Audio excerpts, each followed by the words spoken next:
It's happened again. I realized I didn't have my colorful shirt on. To go get my colorful shirt, you know. Apparently, I don't know if any of you have noticed this, but I tend to apparently wear about the same 3 or 4 or 5 shirts every time. And the people that make the videos, my exacting crew, get tired of me wearing the same shirts. So I'm trying to wear a bright one today. Welcome to Yoga, Disability, and Transformation. This one is about the complexity and the simplicity of of the scope of disabilities that include ones that are overt and obvious to people. And then this session is more about the ones that are not apparent to people, that are more, quote, invisible disabilities, which is very difficult, right? I mean, they have a whole different set of issues.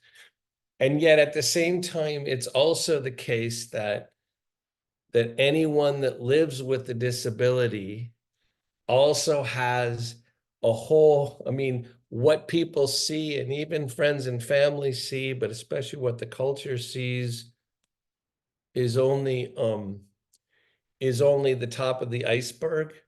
There's an invisible component of all disabilities too. And so hopefully in this discussion, when we're gonna focus on people and on experiences more that have ones that aren't as visually apparent or obvious to people, hopefully we can all resonate with the idea that there is, and the experience that there is an unknowable part of all the experience of disability. And the more that mind body solutions can be a place where, you know, all or as many as possible experiences of trauma, loss, and disability are welcome and embraced, then we're just a better community for those reasons, right? So today is an attempt to go there. I want you to sit up straight and tall for a second. We will, of course, have a discussion, and and then we'll also do a practice. But the notion of one of the things that although I facilitate discussions all the time about the experience of trauma, loss, and disability, there's a part of the discussions when you get talking about it too much and you pick apart all the nuances. There's a tendency, I think, too often to think, or at least in my own case, that the nuances define too much of the experience, or you're focusing on the other parts, you know, and on the complexity of it, and it can start to feel not overwhelming, but like unsolvable. So I want to take a moment to just like, whenever a discussion is going to have a whole bunch of nuance to it, right? Like, you know, what I think about the notion of inclusivity and making things welcome, I don't think that's fundamentally a thought or an intent. I think there's a notion of the deep allowing for all types of experiences, right? So as we sit up straight and tall, and you pay attention to your exhale, and your lips are together and teeth slightly apart, and you're getting a little quieter, and you're feeling the skin on your face, and you're relaxing your temples and slightly lifting your chest, right? There's space in the world for everybody's experience. And this isn't like an idea, it's a fact.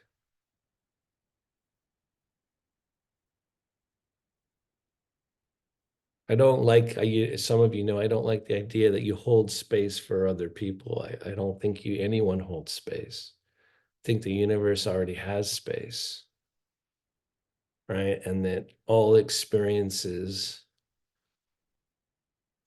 matter. And that's what I think is part of the superpower of our community, is that the universe is inclusive. I've been lately struck by how inclusive and giving nature is and the earth is. There's just space here. So as we head into a discussion,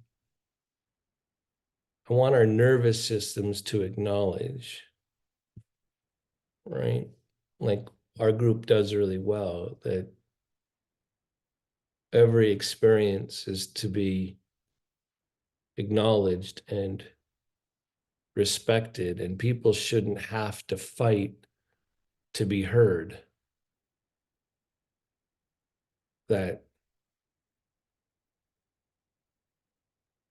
there isn't a story that's ever happened that the universe hasn't already and the earth hasn't already seen, witnessed.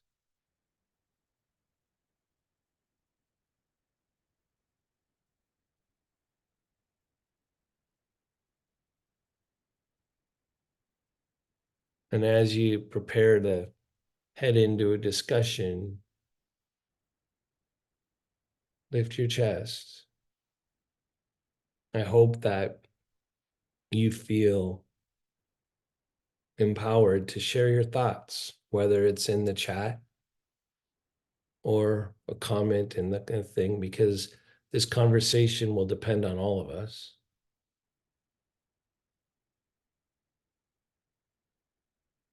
And I don't mean to be so serious. It's not like this conversation is harder than any other one. It's not. I just want us to get out of our heads, especially when you're exploring nuance. No matter what your experience is, presence, groundedness, expansion, rhythm, balance, they're all available to you.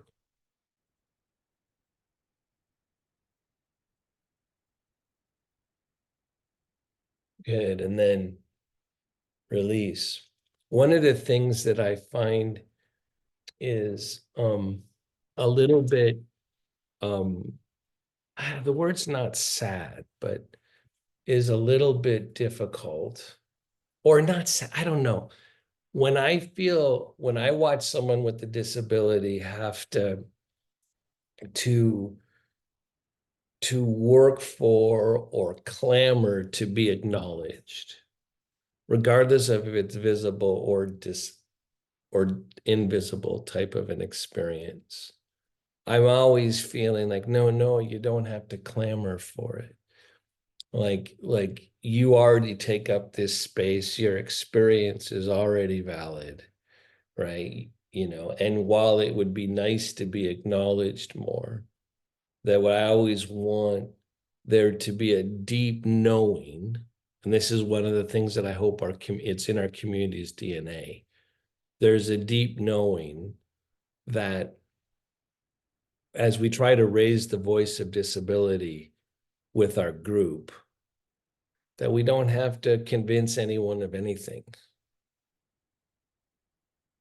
right? It's actually already happening, right? And I think this is particularly difficult when you're dealing with parts of your experience, an invisible disability, even the loss of a loved one, or whatever kind of loss. I think it's particularly difficult to remember that you have nobody to convince, right? And that's a truth that your nervous system needs to know, right? That it's we do all these things to get our minds not ready to race around, but the knowledge of your worth or that you belong here comes from body to mind at the deepest level. And when you live with disabilities, whether visible or invisible, sometimes that's hard to know. All right. So another thought I want to frame this with is the idea that it's kind of hard when it comes to, and this is where I hope we can get into some group discussion about this more. It's kind of hard to know exactly when is an experience a disability, right? And do the lines actually matter? Or when does something go from invisible to visible? Or where are all the definitions? When do you have a condition, right? When is it a disability? All these things that I hope that this discussion, we don't get caught up on trying to figure out where the lines are exactly.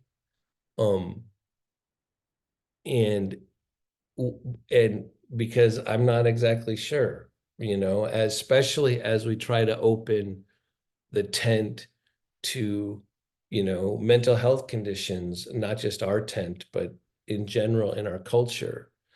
All these things are not, it's hard to know how to make distinctions. What happens is there are a lot of people that don't feel like they fit in, regardless of the explanation, right?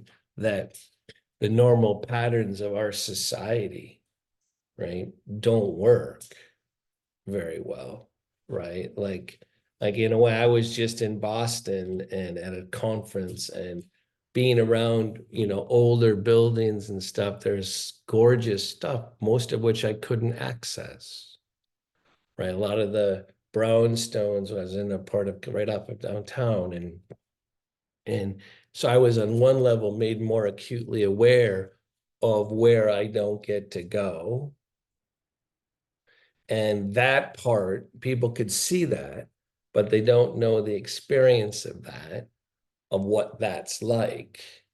And so again, the the experience of whatever disability are with has invisible consequences. So let's just make space one more time. So let's hit down with the sitting bones. In a second, we're going to bring on Audrey, one of our teachers and students, right, who's going to talk about her experience a little bit more. But making space on the inside, not just with your mind and your tolerance and your willingness to listen and believe, but there's a deep relationship between space within your own vessel and your ability to interact gracefully and open-hearted and open-minded with the world, right? So hit down with your sitting bones and lift your chest. Broaden the space between your shoulder blades. Balance your head over your neck. Connect down through your feet. Connect to the earth. Create space inside your vessel, both vertically and horizontally. Soften the jaw, the inside of your mouth again. And get ready to be a listener, but to think about it in terms of your own experience too. In fact, I've already used too many words, so I'm gonna now back up and stretch my spine a little bit, right? Right? And do a little version of dog pose. Ground my hands and feet, right? Because we do have to make space for all experiences. Good, and then release. So I want to bring forward Audrey. You don't know, she recently started a class for Mind Body Solutions on Fridays, just because that's not what we're just going to talk about, Audrey, but say a little bit about who's welcome in that class. And all right, because in a way, it's a great launching point. I'm just wondering whether to make a joke here or not. Make a joke, for God's sakes. I've already been way too freaking serious. Yeah. So everybody's welcome, obviously. This is Mind Body Solutions after all. Um, this is particularly for people who would like to have some space to rest, to have a practice that's quite low sensory, and you can practice lying down. And we do gentle movements on pranayama, so breath work, and restorative shapes. So most of the time we end up in shavasana, and then I do some guided meditation, relaxation. So it's really like a space for grounding and some time to for yourself to just find a refuge from the chaos of the world, which just so that you can come back to your inner wisdom and cultivate some care and compassion so that you can show up uh, for others um, with your cup a bit more full.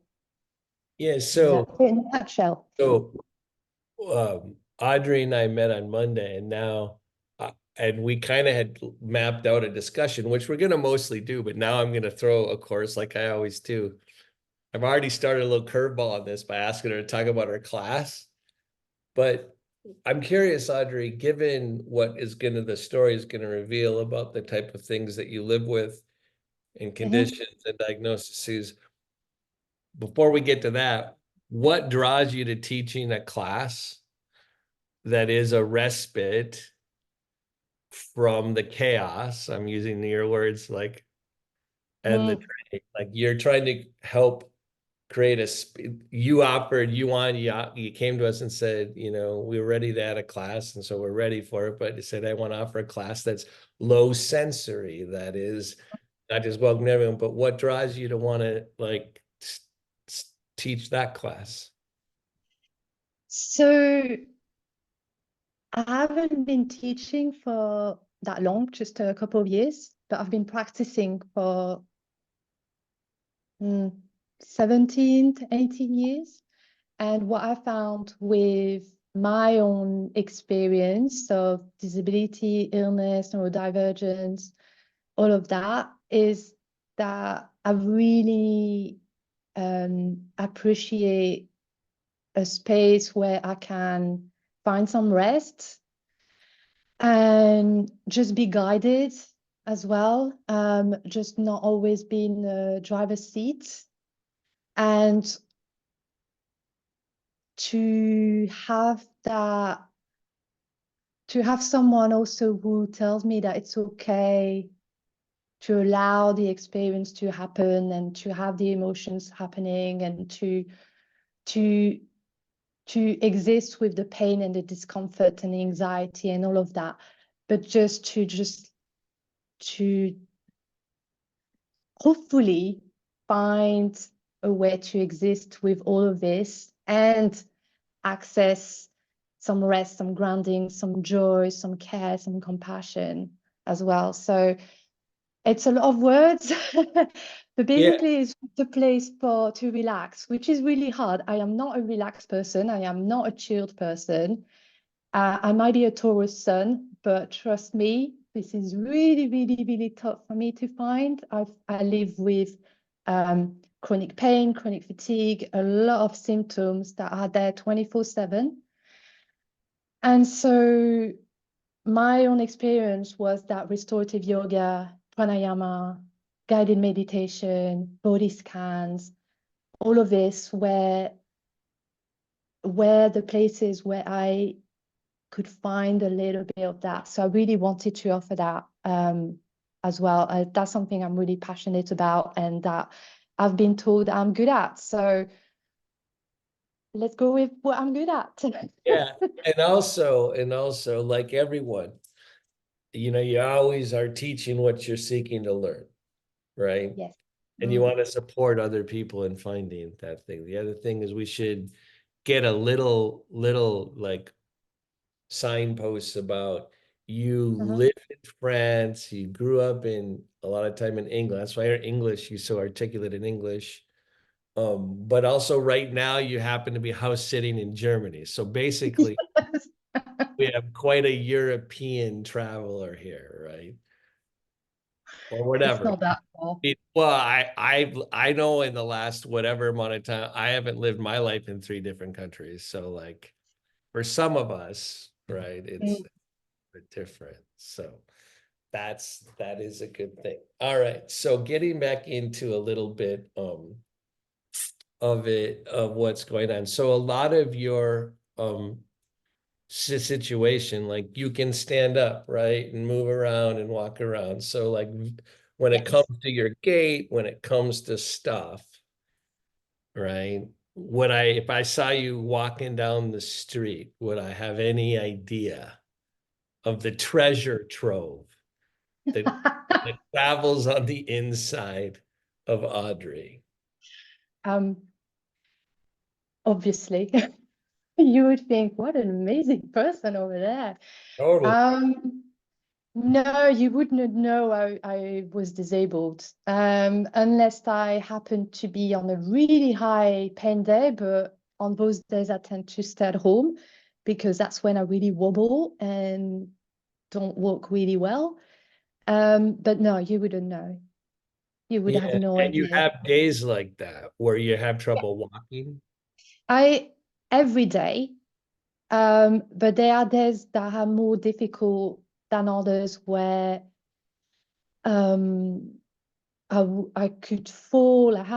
I do fall sometimes because I have like really strong neuropathic pain in both of my legs and feet. And so when they are stabbing pains or it gets numb or I'm losing my balance as well more and more. And so yeah, sometimes it's a bit wobbly. So but I mean, you could just think I'm either drunk or I'm just really clumsy I've always thought or you were drunk. yeah, I mean Yeah. that's the secret, Every isn't time it? you're in my class, I'm thinking you're hammered. I've never, that's so funny to think you were drunk that I just can't even imagine that kind of judgment, but whatever. I'm going to think you Um, drunk every time now and you're in class. So this is, no, I don't even drink anymore, so I could be high on drugs. We're going in we're really rambling, both of us. So I think you need to be like serious now no, no, because I'm not otherwise this rambling. You call conversation is this gonna go. rambling? I call it discussion, right?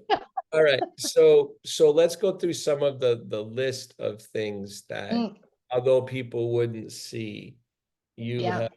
have have lately or not lately, but have come aware of. So let's leave the neurodivergence for a second to the Mhm. last.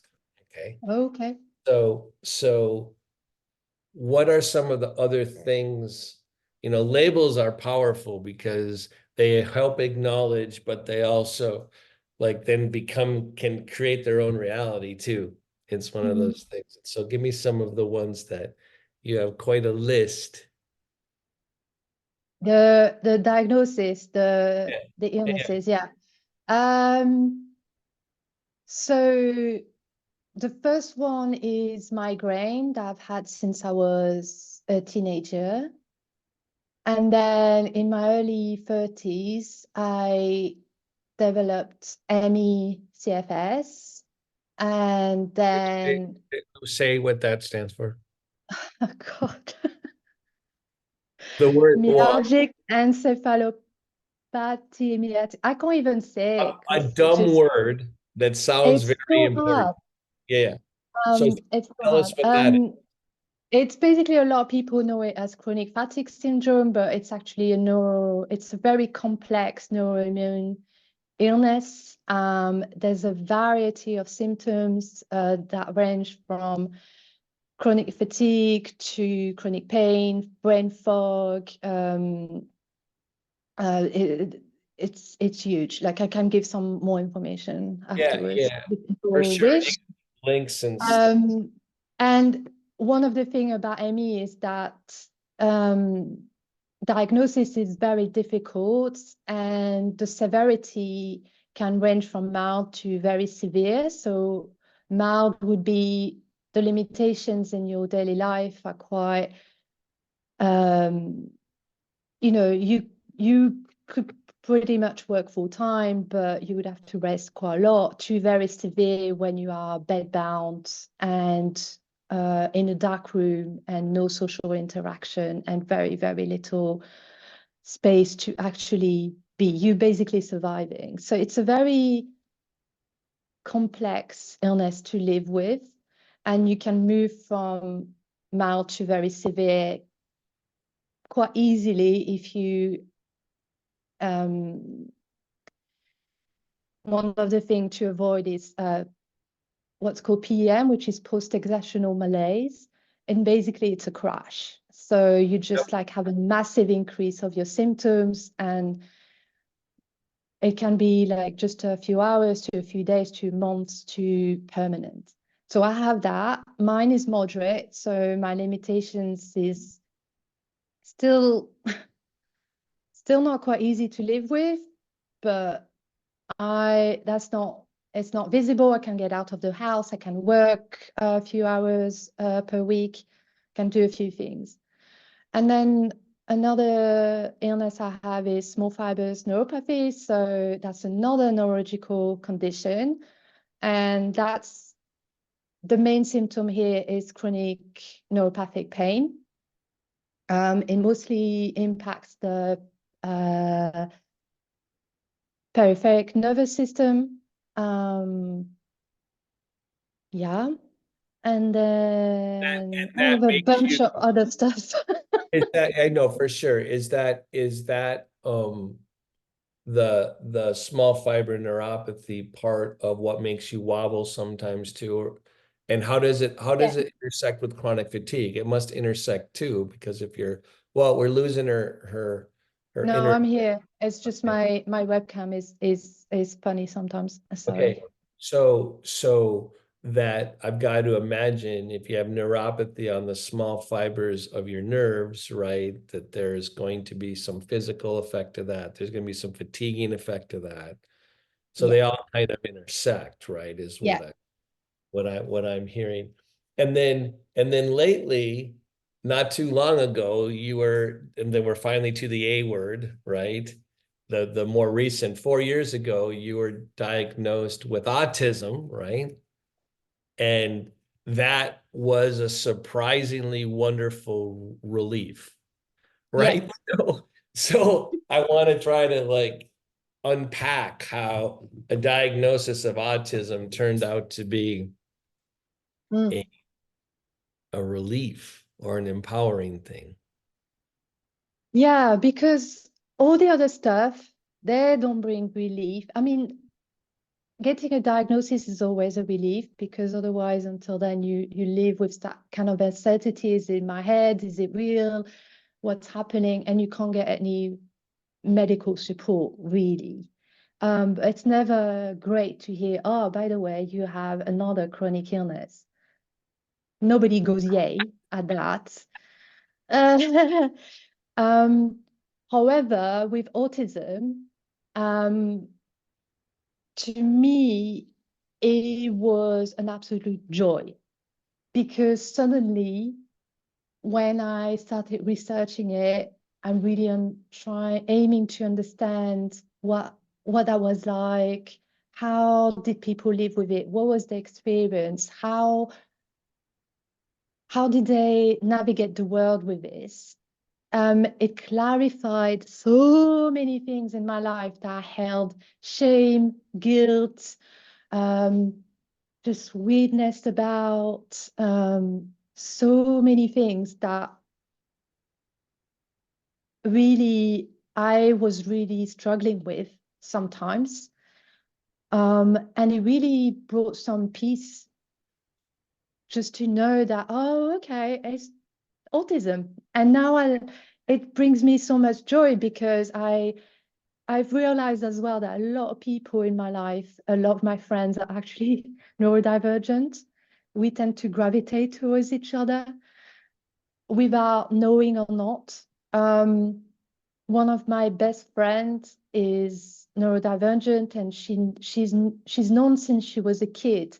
And when I told her about me being autistic, she was like, yes, I've known for a long time. We've known each other for 20 years. And she said, yeah, I've known for a long time, but it was not my place to tell you. I was like, oh my God. So part of it kind of Um, to jump back is that you've always been yeah, probably labeled as you've never quite understood how other people think, right? yes, Like, and yeah, then you get really focused on certain things, is yeah, the thing we went through yesterday. But also have been labeled as just kind of, well, that's just Audrey, or she's just weird, or she's just difficult, or she's a pain in the ass, or all these things, yeah, yeah. right? So talk a little bit about what it's like to like take and process, this is a really hard question, but process information differently than what you can tell other people do. Mm. I so before I knew, uh, I've always known that my process was different. However, it was attached with that judgment of like, this is bad, this is wrong, you need to change it, blah, blah, blah. I was really struggling to find the right words. I struggled to even form proper sentences. And why that is that my thoughts actually go 100 miles a minute. They go in all kind of directions. I can think a few things at the same time, and sometimes they don't seem that they're related, but to me they are. And I actually don't really think in words. I think in colors, shapes, movements, sounds. If I really let myself be real me, I had to integrate typical normal way of thinking. So I do think in words, but it takes more energy. If I really connect with my own natural way of thinking, it's just to me it's nearly magical, because it's just like these waves of colors and shapes and sounds and movements and things like that. But when you have to translate that, because you have to talk to other people, you have to express yourself, you have to work, you have to do all these things that society demands of us, then you can't just, you can't, it doesn't work. You have to use words, you have to use sentences, and you have to follow some logical way. You have to go A to B. You can't just go A1, B, C. Oh no, let's go to Z and let's go ba ba ba ba ba, which is how my mind works. So it's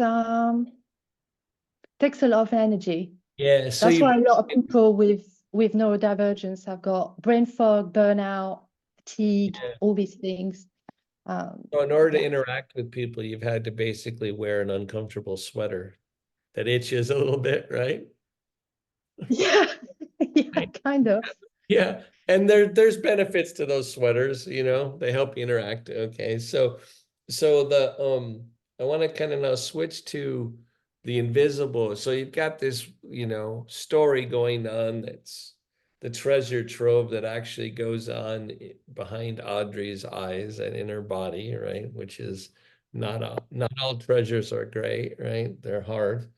Um, but talk a little bit about as you give a visual impression on a good day that things are fine, and then you in trying to navigate the world, you have to start saying some things, but even in trying to get to know somebody, one of the things I was struck about our conversation the other day was about, you know, you want to about first, let's stop here. About being believed when you start to share Mm. your experience, like that people kind of look at you and go, "What?" Well, they kind of have a hard time believing all this is going Yeah. on.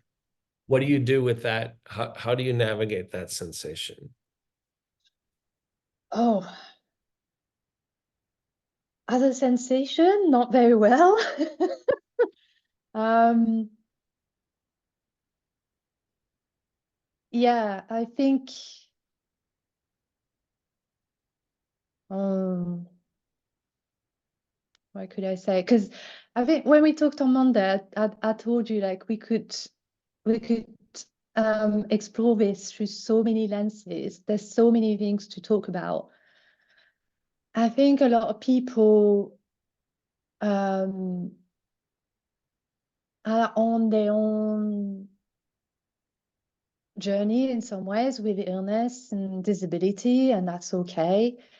But that also means that they're not quite ready to listen to you and to listen to what you have to say, especially when it's not visible.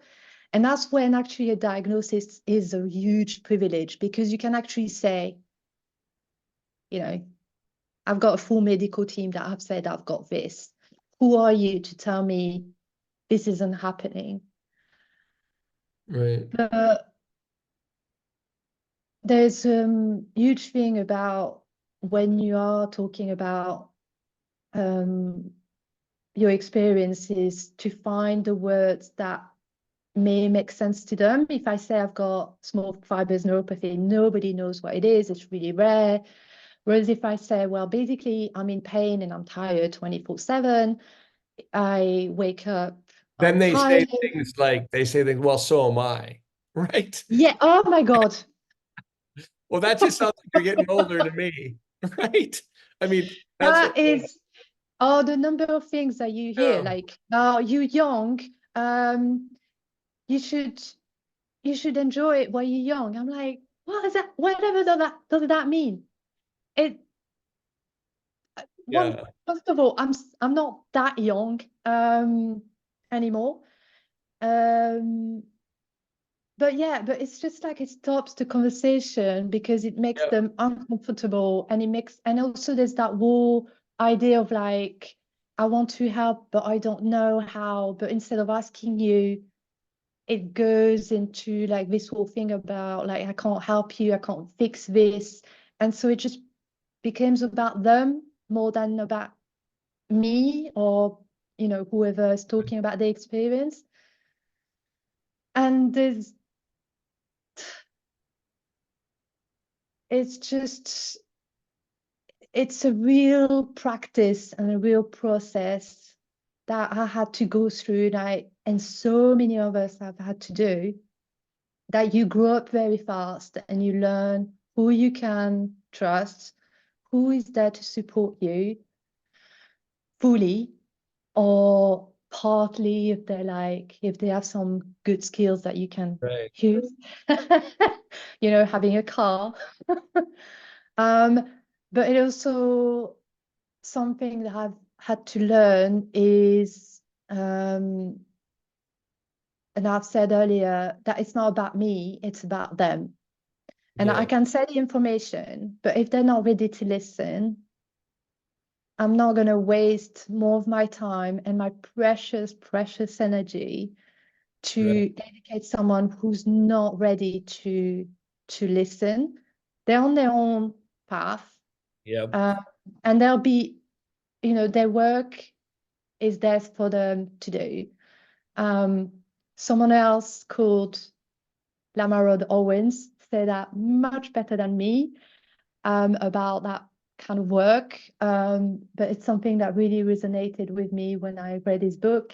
And you can't own others people perceptions of you. They're Yeah. not yours. And You were saying earlier, like holding the space. You yeah, can hold some space, but you can't hold everybody's space, and you have to be really careful about who you allow in your space as well. yeah. Um, We had a student of ours say it this way, in a way, what other people think of you isn't even your business, right? Which is yeah, a oh yeah, direct way. because Yeah, how it's a many great times way of have you heard people asking you like, what happened to you, yeah, yeah, or what's wrong with you, or like when I first got diagnosed with ME and small fibers neuropathy, Um, so I was in full-time job. I loved my job. I was really, really busy. And when I got ill, it happened really, really quickly. And it was very visible because I wasn't there much. I was at the hospital quite a bit. I was resting at home quite a bit. And so my colleagues had to know what was happening because I wasn't there. But whenever I went to the office, a lot of people, you could see in their eyes, I want to hear the trauma. I want to hear the drama. I'm here for like, give me some gossip. And it's just like, yikes, ew, Right. just go and watch the Kardashians or whatever. But I'm not there to give you some entertainment. This is my life. This Exactly. is my And body, also, mind. they also lose interest when their two or three nickel pieces of advice don't work. I want to shift, Oh, I want to shift gears a little bit to something that yeah, a push pull that you had said that I also think is really struck me on Monday, which was you both, when you live with quota, less visible or invisible disability that isn't obvious to people, you have like a push pull going on between wanting acknowledgement and to explain the reality of what you're living with every day. But you said this really funny line to me, which I think all of us can acknowledge. Chronic illness is not attractive at the same time. So you have this push yeah, pull of and it's a real issue about how do you get to know someone new? How much do you say? Like one of my opening lines, if I ever do start talking about the real experience of a spinal cord injury, I usually start off with the line, I want you to know that paraplegia is not pretty. Right? And that's why I make it a joke because I do everything as humor. And then I unpack what actually goes on yeah. every day for me to show up somewhere. And I only have that conversation very selectively, but talk a little bit about that push pull. Yeah, well, I think it's a bit like what I was just saying. It's like it is attractive to some people, but for the wrong reason, in the sense that they want the drama, the trauma. They want to feel like, oh, I'm so great because I've listened to Audrey talk about her traumatic, sad life. And they will put these adjectives onto my life. Oh, you're suffering, you're struggling. I don't use these words really. So it's like, okay. And then there's also a whole thing about you do want to be seen, you do want to be heard and understood by your friends and by people that and your family. And but it's also how much you share and how much they're willing again to listen and how much you're willing to give because it's vulnerable. It's can be unsafe, it can feel unsafe. Um, and it's really hard when you are not believed. It's really crushing. Um, Especially for people you expect to hear. I mean, I find yeah, even when I try to really unpack the inside of my experience, even to my family that have known me my whole life, and they yeah, don't get it, it's like, oh my God, because there's no way to convey the depth of the experience, no, right? And so that's something we all share on the call. So I want to like close out this part and then open it up to a little bit more discussion from the group with this thing that we both were laughing about on Monday. Like we know that this thing that some days you're better at than others, not you, me too, all of us, is the realization that how people perceive and whether they believe you or not believe you, or whether they can actually be there and support you in the way you want to be supported. One of the things that I've worked with is that a lot of times my expectation of what true support would be is unrealistic for the people around me, right? Because I want them to get it at a really deep level. But this idea that you say, well, which sounds so simple and it sounds very mature of you. I try to tell myself this all the time, which is, well, that's about them. I can't control that. which is the true healing story, right? Like it's none of my business what they actually think, but can you say anything about having earned that even glimpse of the truth that should help, right? And the parts maybe that truth doesn't meet within you. Let's focus just on that, right? So it is true that it's about them and you can't control, right? And yet it still sucks. It can be crushing, like you said, like it can be crushing, right? And I think, Yeah. yeah. No, go on. Just a quick No, thing. so no, I look, what I'm saying is that the unmet part, right? What do you do with that part? It's an impossible question, you understand. It's an impossible question. How I'm are we going really to practice in about 15 minutes, right? And try okay. to get I that yoga has to touch another. one. It's really, really hard. It took me. I think it's one of the first lessons that you learn, but you keep on learning it and learning it and learning it and learning it. And I don't think I'll ever get to a point when I'm quite satisfied. Um, there's a lot of grief and a lot of loss, and I think it's holding all of that, giving it that space and acknowledging that it's there. And for me, like somehow, like because we are in a yoga space, I'm going to talk about yoga. For me, yoga has been a real practice of holding that and giving space to my grief, um, with compassion and grace, and always coming back to my own experience and what I'm happy to do, how I want to live my life, and what kind of person I want to be, what kind of ancestor I want to be, what kind of light I want to show. And it's hard, um, but and that's also invisible. All that work is invisible. The whole process, the practice is invisible, and a lot of people don't talk about it, and a lot of people don't ask about it. How do you navigate a world that's not built for you? How do you navigate relationships that are kind of crumbling because suddenly you are apparently not the same person that you used to be? Whatever does that mean? People change, people get married, people have kids. I got a chronic illness.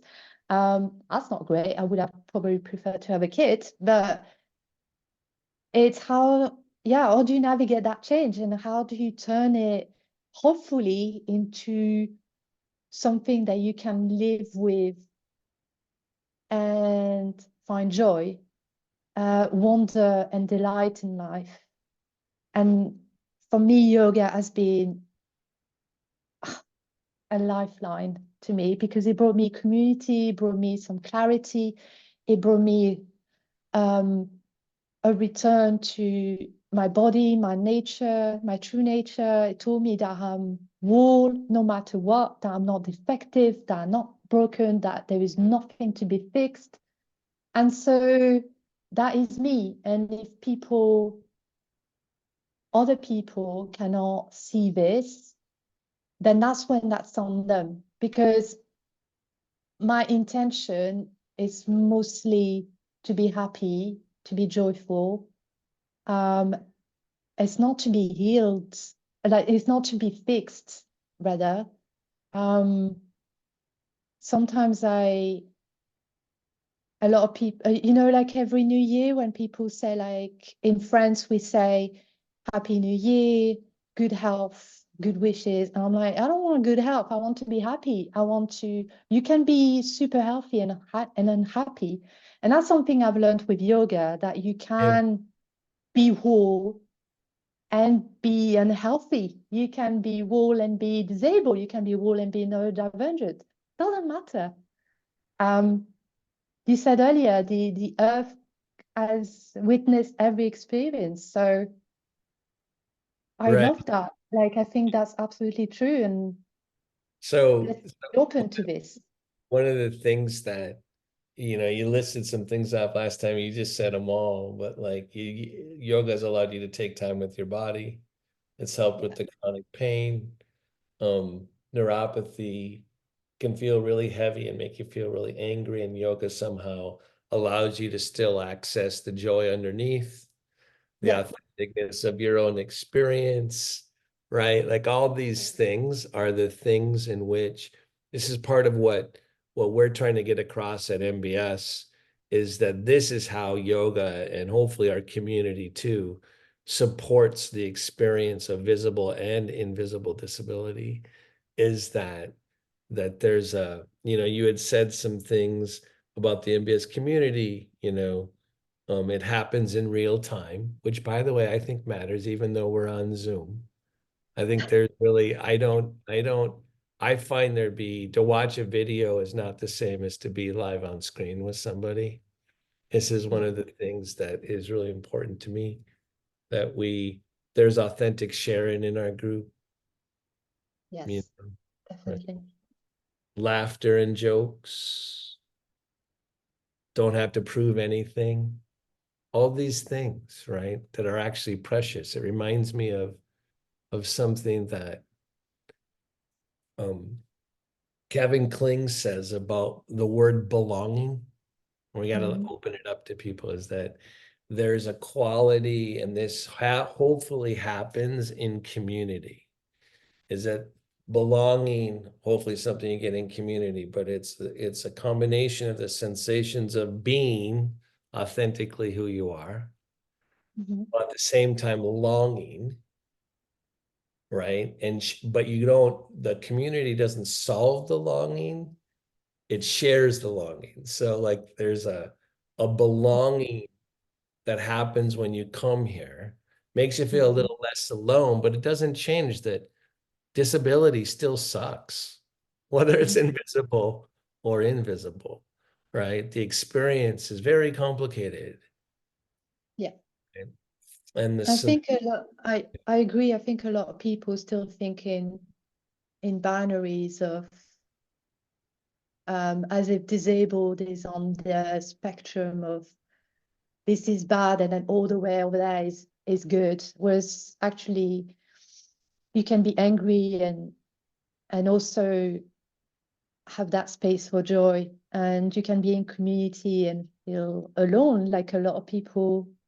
That's so I think, that's why MBS is really cool because we have all of that. We have all the experiences and people are really quite open and willing to listen and to learn and beyond bad and wrong, bad, wrong, good, whatever, labels that society wants to put on disability and grief and loss and trauma and all these things. And there's a lot of bypassing in yoga and wellness spaces, but I think that's very narrow-minded. I think we should yeah, allow all the experiences in the room, and sometimes discomfort needs to be embraced because that's where you can transform and grow. So yeah, thank you for for yeah, that. no, it's made by all of us, right? So Mm. um the the thing is that, it's funny because all we really have to do, we don't have to, what I love about the community that we have is that it's not just you don't have to prove anything. Like there's so much expertise and wisdom and insight and best practices on the call, but you don't have to, you just show up and you're in the room with people that already get the experience. And I hope that what's really an interesting balance for our community, I want to open it up to questions here and comments about Mhm. your own experience and other is that the the need to try to fix each other isn't in the group, which is different than help each other, right? Like we're willing to help each other, but you don't have anything that fixes. And one of the things I hope that happens in this group is by the time I'm to the where I'm grieving something, I know I'm 2/3 of the way to where I'm going to be able to heal, right? People end up being afraid of their grief as the thing that doesn't get them going. But the real problematic part is before you're ready to start letting it out, right? And that, and so it's like what I love about when I listen to your story, Audrey, and people's stories who I interview and stuff, I see my own story in their story. We don't even have to talk about it, right? We just know, and then we can go on. A lot of the other stuff can be dispelled where there is no convincing. All right, does anyone have any comments? We're going to practice in a little bit for a while. Now I want this to go on for hours. And now I regret having said so much in the beginning because there's so much ripe here. All right. Christina Rose Ortiz. Hello. Yeah, this is my first time here, actually. I found out about this because I attended the trauma conference last week virtually. Oh, wow. Yeah, so hello, nice to see you. Did you go to my session? I did. All right, cool. Yeah. So I actually was supposed to go in person, but I have a chronic immune issue and some conditions changed, and so I had to do it from home. So, like, small grief. But the idea about trying to prove anything um, so I have a physical disability for 30 years since I was a child. And so, like, saying something about, you know, what I am capable of or not capable of doing, and just relating to this idea of like, oh, you're too young for that, or you should be doing this, you're so young, is like just so heinous of a remark. And I've been hearing it for 30 years. So Totally. like, Yeah. you know, my whole life. And that's very confusing, as a child.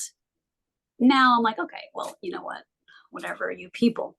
But that's like something that I know a lot of, and I'm like, glad I hear somebody else saying it, because it's just, that's one of the hard things to have to hear all the time. Right.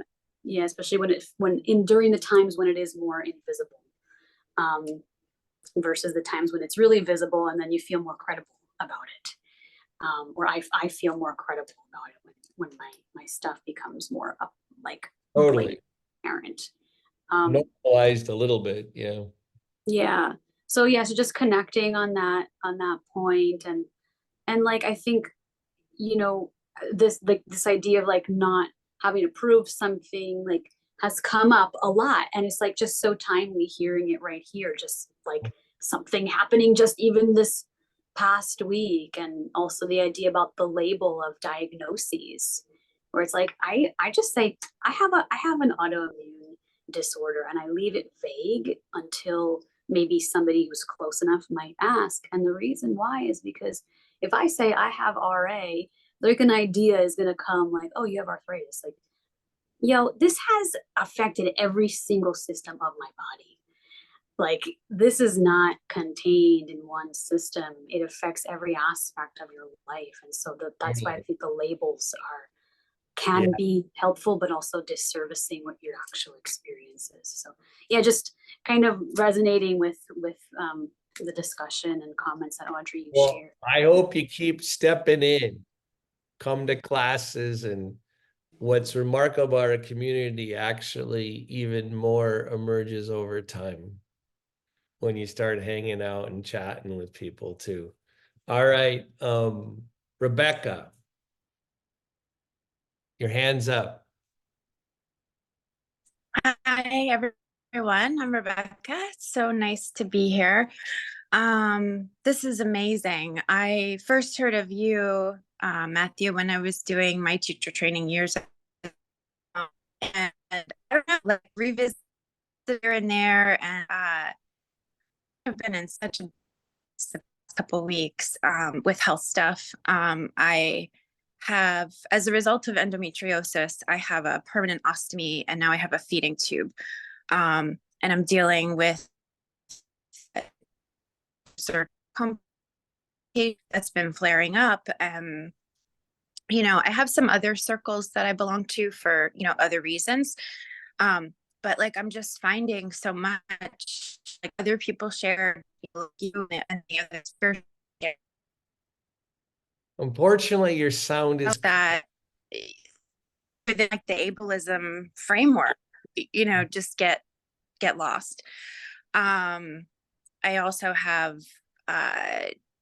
you know, some non-physical, I don't even know what, I don't like the word mental illness, word for me, mental wellness things.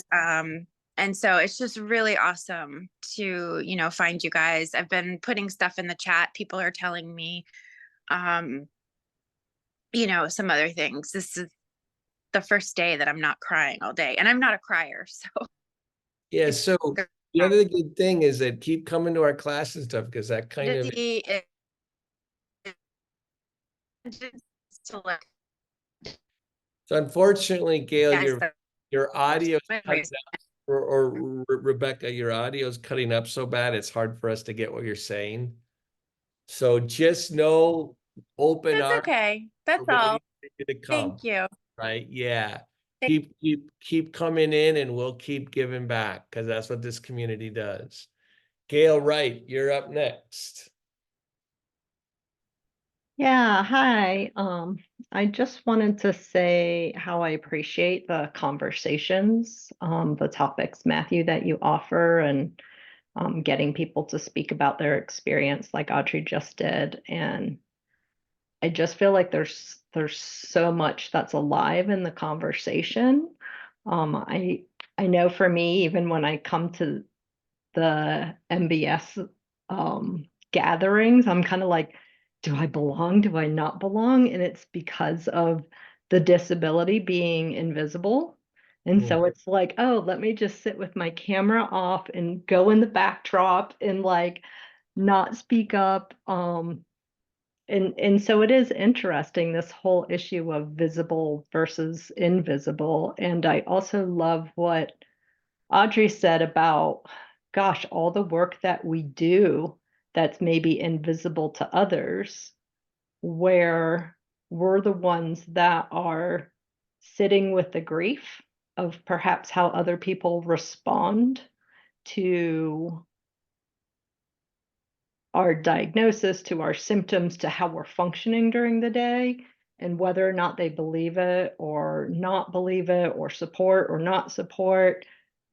It just triggers so much within ourselves that we then have to sit with that yuck, with that grief, with the hurt, and hold space for that and work with that.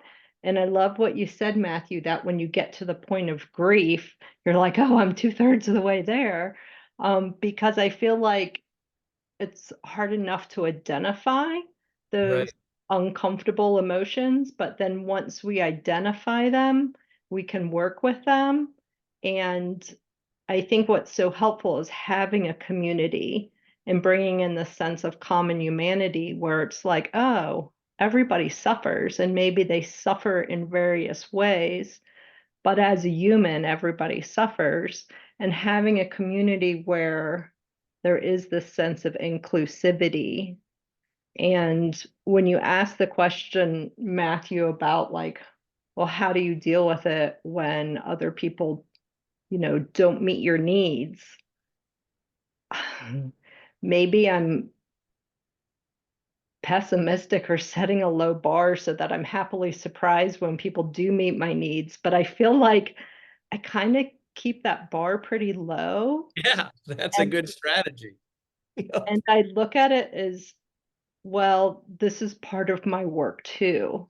And can I bring myself the compassion that I need for the hurt, for the anger, for the sadness, for the grief, for all these things that I'm experiencing, for the loss, for the trauma. And can I, in a sense, like reparent myself because my immediate family doesn't give the support that I would necessarily want. And even extended communities, not saying this community of MBS, but like people in the general community don't necessarily see what is going on with all the invisibleness. And I look at that as it's hard because that's part of my job, but I also look at it like, well, I'm not going to get to a better place unless I put in that work. And Yeah. so bringing myself that compassion and that understanding and trying to meet my own needs, because so often others, even if you clearly state what the need is, they don't know how to meet that need. Yeah, it sounds like that's exactly what Audrey's trying to create in her class. And actually in all of our classes, couple things, no matter what, Gail, just so you know that you belong in our community. So like that goes without saying, right? Another thing, that ongoing thing, you're being very articulate. I hate to do this to another group we have, which is Amanda and Laura's group, but it seems to me, know that spillover conversations can happen on on the circle, right? You should continue these conversations. And I also wonder if this might be a really good topic sometime, not that I'm not even invited to chat amongst ourselves, but as a participant, but that'd be another place where this conversation could possibly continue if the gatekeepers of Amanda and Laura would allow it in. But let's continue this conversation in multiple ways. Julianne. We don't get the yoga practice. I ramble. Everybody can come. So I just want to tell them that. Yep, yeah. So no, we have a great group chat amongst yourselves that does this too. So, Julianne, did you just go somewhere? Yeah, I'm here. Okay, good. Yeah, I had a question about Audrey's class, the low sensory class. Does that mean that there's less instruction too, like less talking, longer silence? And if yes, how do you maintain connection with students on Zoom with the long pauses? Very good question. Hi, Julianne. So yes, there is, at least I aim to have some silence and quiet. To hold that space through Zoom is not that easy. It seems to work well because people are in their own space. And so we go through a process of getting settled and bringing that sense of care through bringing props and finding a comfortable position, things like that. And so how I do this myself is that I usually just observe what people are doing, and I often close my eyes and just ground myself as well and just focus on my breathing, and then I send whatever I feel is needed through the ether. So some care, some compassion, some energy, things like that.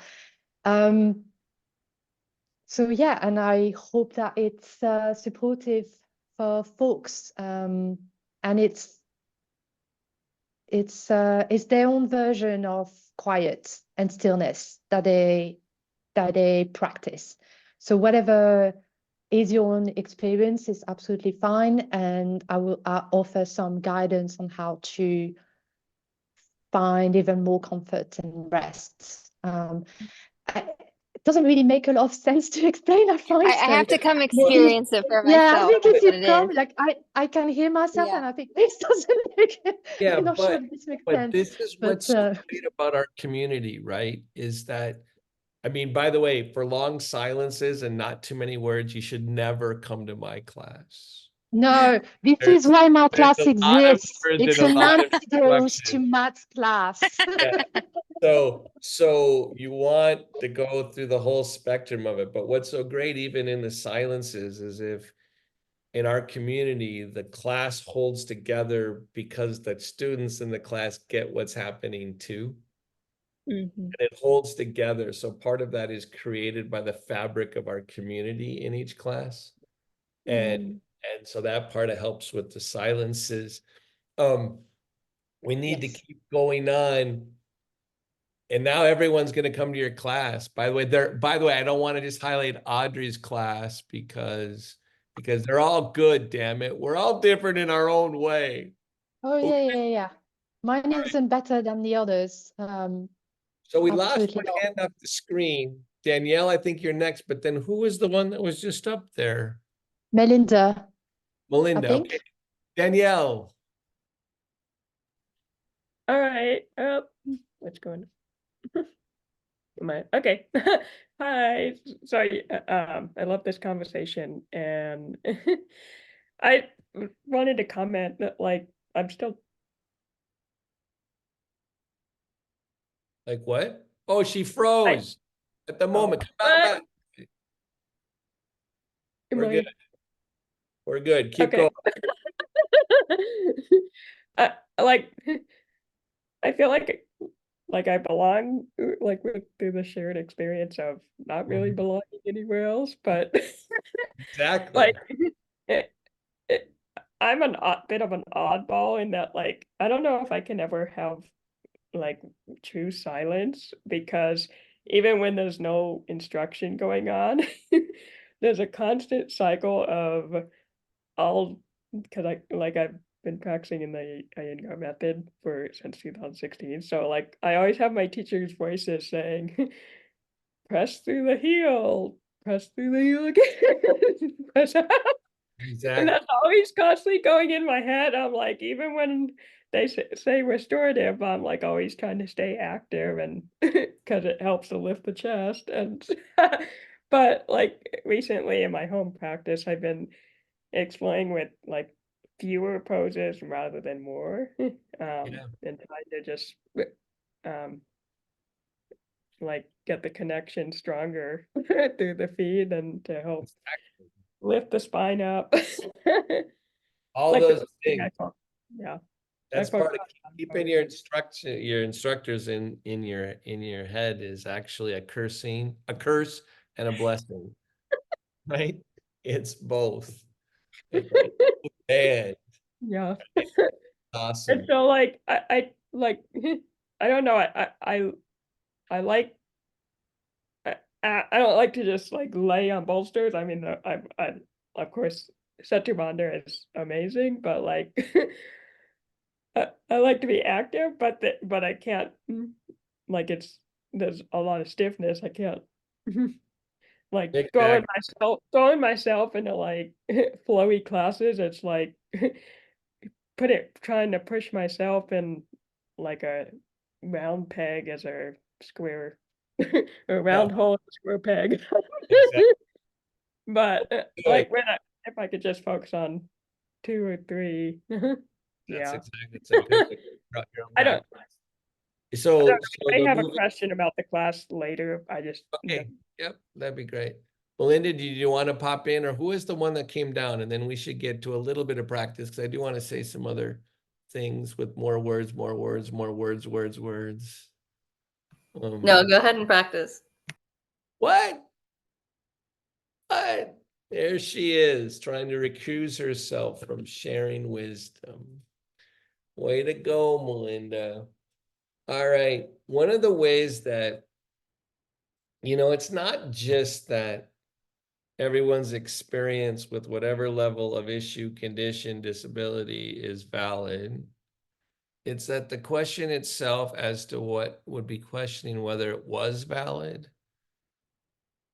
doesn't exist. We get asked questions and create hurdles on our own experience that are not our own, right? The doubt of whether you belong or whether you fit in. On one level, it makes total sense. That's the relational level of trying to fit into the world. But on the most important and crucial levels, that question literally is the illusion. One of the things that I hope about my yoga practice is that it touches base to me with the level of my experience. It's not just that my experience is valid or unquestionable, it's that my experience is exactly my experience, right? And it's the starting point. I think there's an unfortunate, for well-intending reasons, I think there's an unfortunate slippery slope what says by definition the body is political. I think this is a profound, I can understand why when you try to put bodies in relationship to our culture, it becomes political. But it's really important to recognize that the relationship between you and you're in the universe and you and your practice, and there are things that you can do that can support what's happening, is really the essence of practice. So sit up straight and tall. I have to someone just came in my house and I gotta close the door. I'll be right back. Sit up straight and tall, soften the inside of your mouth, exhale a few times. I'll be right back. Let us sit in silence, Matthew.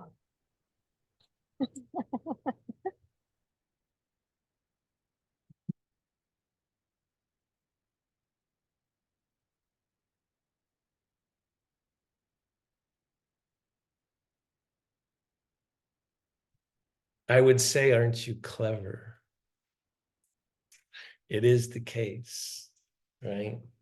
So the way that yoga supports all levels is that there's hope and possibility in your own experience.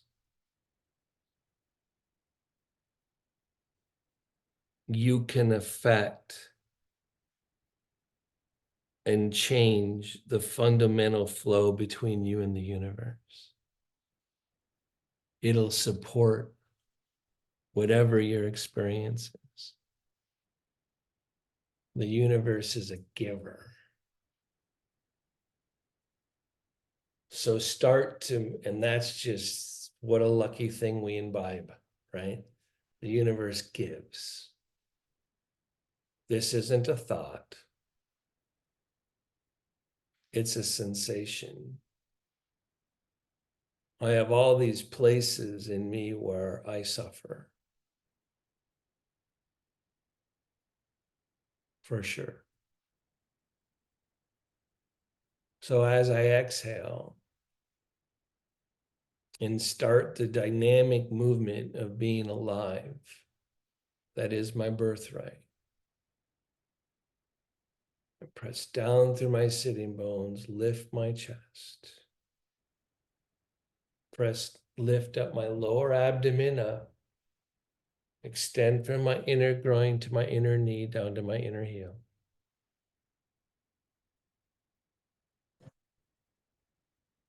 Inhale, exhale, and become slightly more. Inhale again. Re-nourish, reground, and on my dissipation on exhale, I become more.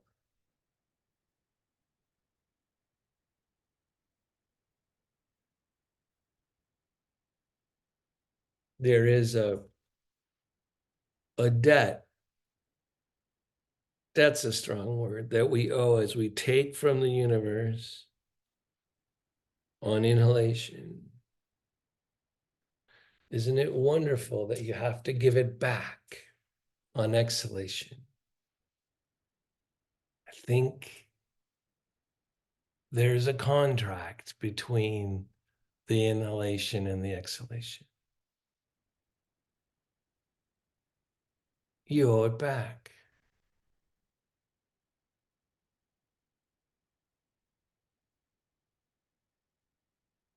So as you're hitting down and rising up, start to go horizontal, broaden across your heels, spread your sitting bones, broaden across your collarbones, broaden the space between the shoulder blades, broaden across your sacrum, hit down, rise up, take up space.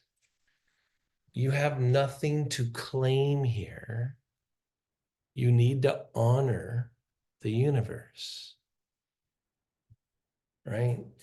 You don't fight for space at this level, right? Inhale, take your arms or one arm or don't, and just broaden across your collarbones. Do whatever it is. As you take up space with your voice, with your body, as you do it from inside to out, you're honoring the universe.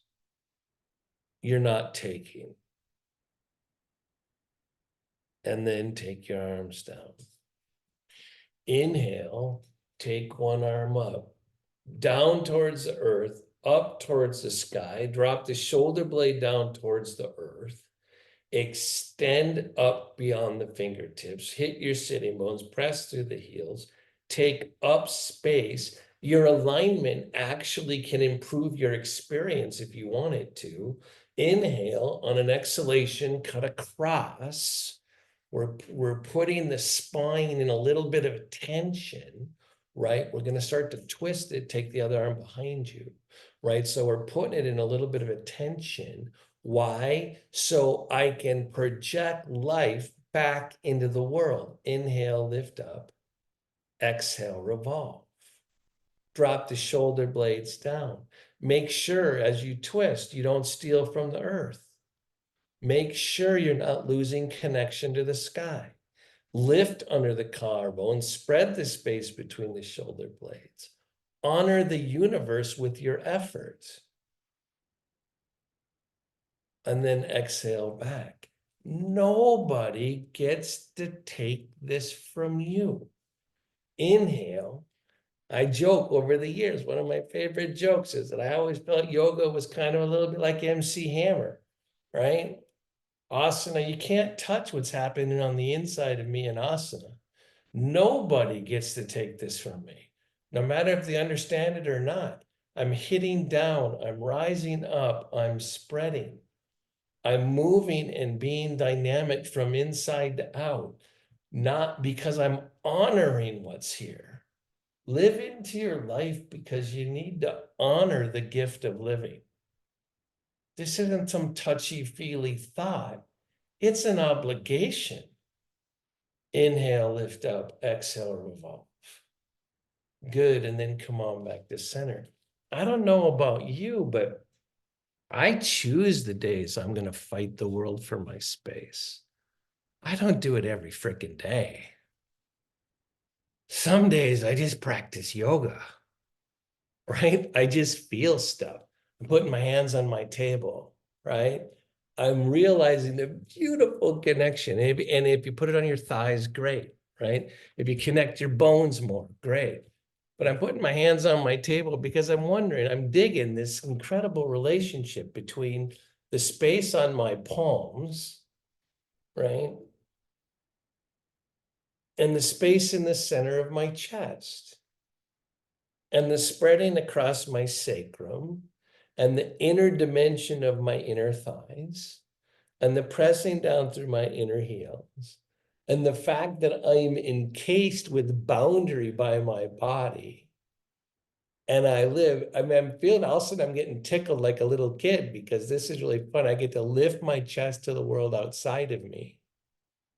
I get to be in the space. By the way, spring is happening here. The leaves are popping out. And I'm thinking it's kind of a freaking party. This part of your experience and then release is given. Right? Nobody has to believe this stuff. Right? It's mine. You can't touch this. Right? I'm moving around a little bit because if I can get freedom inside my body even though I'm in pain, even though I'm suffering, if I can touch the full dimension of my experience, right? And know that there are places in me that don't suck, right? That aren't hard, right? I'm 2/3 of the way of surrounding what I think my struggles are, right? So I'm going to lean over one direction because I like this. I do this every single class, right? I like this stuff. I like coming forward. I like twisting my spine. By the way, twists help grief. How the hell's that? Figure it out. It's up to you to figure how they help grief, for God's sakes. But maybe you have some cleansing to do. And then come on back to center. Maybe if you open your empty space, create a dynamic force to let it go through you, maybe things start to transform. I'm coming forward again. I'm getting forward in my experience, but I'm not falling towards the floor. I'm coming forward through gravity. I'm lifting my sternum. I'm making this all dynamic. And I'm thinking, damn, this is mine. Inhale, lift up, exhale, revolve.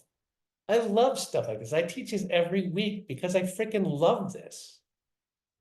I love the fact that I can like not think I have to win the twist, but realize the transformative potential of revolving my spine, right? That's what, and then come on back to center. That's for me, right? That's the way that yoga is going to help make the dynamic, right? And it doesn't, I'm going to take my legs apart now. It doesn't matter how much I can move all the way. I just need to keep my heavy mind alive, right? And guess what's the best way to keep your heavy mind alive? Your body. Your body, I'm coming, my legs are wide, I go. Can't, Tom, away from my screen. I hope I'm gonna move my camera down. Right? Your body has already solved the problem of living. It's so damn clever, this body thing that I get to be part of, right? So I'm going back and forth and I'm rocking. I think, I don't know about you, but doesn't rhythm make it life just a little bit better? Right? No matter what kind of movement you're capable of, isn't it just freaking good? And it's yours, right? Asana, I don't think I could be a yoga practitioner if there wasn't some asana involved, right? Back over my chair. Right, my legs are wide, so as I change gravity, I'm literally letting energy go out in every direction into the world, out through my femur bones. I can make it even deeper if I lean forward, let energy go out through my bones and my femur bones, through my knees into the world, while grounding my sitting bones, while lifting my chest. Damn, I get to feel all of that. Right? There ain't no question. You know what? If I were to do this practice in front of my family, they'd think I'd lost my mind. Right? I'm doing it again. I'm having that twist because I'm letting the dynamic twist of my spine write, W-R-I-T-E, write me differently. Right? So I'm going back and forth. The thing about the mind and the struggle of the invisible part of disability, bringing my legs back together. The struggle about the invisible disability and the mental part of disability and the emotional part of disability, I can only say this about myself all the way. I find that part of me is like the Cookie Monster on Sesame Street, right? It can never quite be satisfied, right? It's not, there isn't quite enough support from the universe. My friend, my family, they don't quite get it. This is like the freaking Cookie Monster. Give me more, give me more, give me more, right? And until I can get back to the place that I actually happen, to the place where the relationship is mine, I get to feel dynamic. I get to move through my whole body. Nobody, that experience is unjudgeable.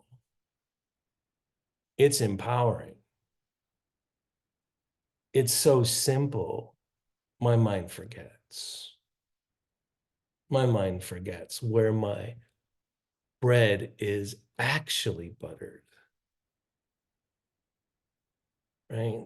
When you have questions of whether you're worth it, whether you belong, it's the Cookie Monster, right? And it means a lot of our work is to fit the Cookie Monster into the world, right? I'm not even putting that down.